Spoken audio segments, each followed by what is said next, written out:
প্রিয় শিশু শ্রেণীর ছোট্ট বন্ধুরা, এই ভিডিওটিতে আজ আমি তোমাদের দ্বিতীয় পার্বিক মূল্যায়নের উপযোগী এক সেট সম্ভাব্য প্রশ্নপত্র আলোচনা করব।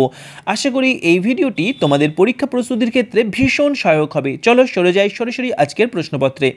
এক দাগের দেখো, বড়টির পাশে ডবল টিক ও ছোটটির পাশে টিক চিহ্ন দাও।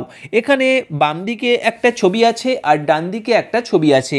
এই ছবি দুটোর মধ্যে যে ছবিটা বড় তার পাশে ডবল টিক আর যে ছবিটা ছোট তার পাশে সিঙ্গেল টিক দিতে হবে। এখানে দেখো প্রথম ছবিটা বড় অর্থাৎ বাম দিকের ছবিটা বড়। এখানে আমরা বাম দিকের পাশে যে গোল ঘরটা করা গোল ঘরটায় দুটো টিক চিহ্ন দেব, আর তারপরে ডান দিকের যে ছবিটা আছে সেই ছবিটা ছোট, তাহলে ডান দিকের করা গোল ঘরটায় সিঙ্গেল টিক চিহ্ন দেব। এবার আসছি পরবর্তী প্রশ্নে। দেখো, গাড়ির প্রথম দুটো গাড়ির মধ্যে কোন গাড়িটা বড় না প্রথম গাড়িটা বড়, তাহলে প্রথম গোলটায় ডবল টিক চিহ্ন আর সেকেন্ড গোলটায় সিঙ্গেল টিক চিহ্ন দেব। দেখো, দুটো মাছের মধ্যে প্রথম মাছটা ছোট, তাহলে প্রথম ঘরটায় সিঙ্গেল টিক, আর পরের মাছটা বড়, তাহলে পরের গোল ঘরটায় ডবল টিক দেব। প্রথম গাছটা বড়, তাহলে প্রথম ঘরটায় ডবল টিক, আর সেকেন্ড গাছটা ছোট, তাহলে সেকেন্ড ঘরটায় গোল সিঙ্গেল টিক দেব। এবার আসছি দু দাগের প্রশ্নে। বাম দিকের সঙ্গে ডান দিক মেলাও। এখানে বাম দিকে দেখো কিছু স্টিক আঁকা আছে আর ডান দিকে সংখ্যা লেখা আছে, তাহলে আমাদের বাম দিকের কাঠিগুলো গুনে ডান দিকের সংখ্যার সঙ্গে মেলাতে হবে।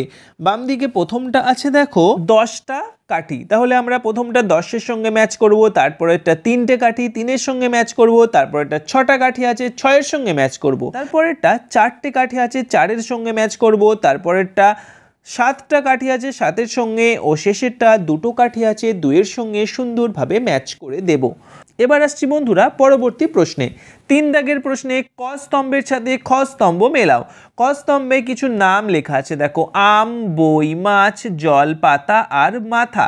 আর খ স্তম্ভে যে শব্দগুলো আমি পড়লাম তার প্রথম অক্ষরগুলো লেখা আছে। আমাদের এখন বর্ণের সঙ্গে শব্দের প্রথম অক্ষরগুলো ম্যাচ করতে হবে। এখন আছে দেখো প্রথমটা বর্গীয় যা, তাহলে জলের সঙ্গে ম্যাচ করবে, তারপরটা আমের সঙ্গে ম্যাচ করবে, তারপরটা বইয়ের সঙ্গে ম্যাচ করবে, তারপরটা মাছের সঙ্গে ম্যাচ করবে, তারপরেরটাও আছে মাথার সঙ্গে ম্যাচ করবে, আর তারপরেরটা পাতার সঙ্গে ম্যাচ করবে। এবার আসছি পরবর্তী দাগের প্রশ্নে। এলোমেলো বর্ণগুলো সঠিক করে লেখো।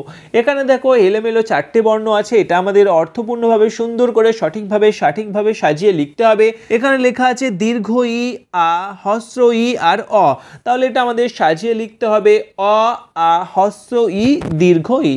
বন্ধুরা, এই ছিল আমাদের আজকের আলোচনা। ভিডিওটি ভালো লাগলে অবশ্যই একটা লাইক করো, আমাদের চ্যানেলে প্রথমবার এসে থাকলে চ্যানেলটিও সাবস্ক্রাইব করে নাও, আর বন্ধুরা এই ভিডিওটি তোমরা তোমাদের বন্ধুদের বেশি করে শেয়ার করো, যাতে তারাও তাদের পরীক্ষা প্রস্তুতির ক্ষেত্রে এই ভিডিওগুলি কাজে লাগাতে পারে। এছাড়া বন্ধুরা, তোমাদের জন্য আমাদের চ্যানেলে আগে থেকেই অনেক শিক্ষামূলক ভিডিও বানানো আছে, তোমরা যদি সেগুলো দেখতে চাও আমাদের চ্যানেলের প্লেলিস্ট সেকশনে গিয়ে ক্লিক করো প্রি প্রাইমারি, আর তোমাদের জন্য উপযোগী ভিডিওগুলো যেটা প্রয়োজন সেটা দেখে নাও। ধন্যবাদ।